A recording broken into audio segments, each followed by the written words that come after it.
Mga ka-chicken, magandang hapon po sa inyo lahat. So ayan, bibidyohan ko lang po rin aking mga manok at ari po ay aking binebenta Ito na po yung mga huli kong papisa Ayan, bali 8 pieces po sila. Ito hong malalaking ito ay going to 2 months na Ere naman hong medyo maliliit ay 1 month old na Ayan, ibinebenta ko yung 8 yan.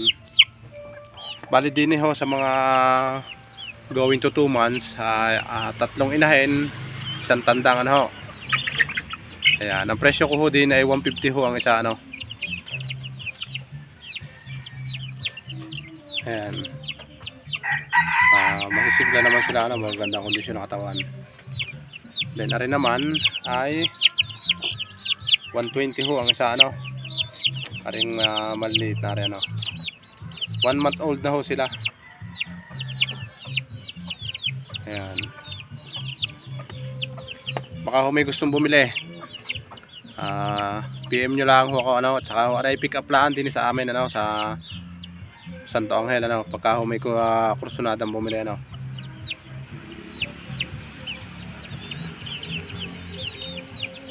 Ayan masisiglaw sila at saka malalakas na kumain.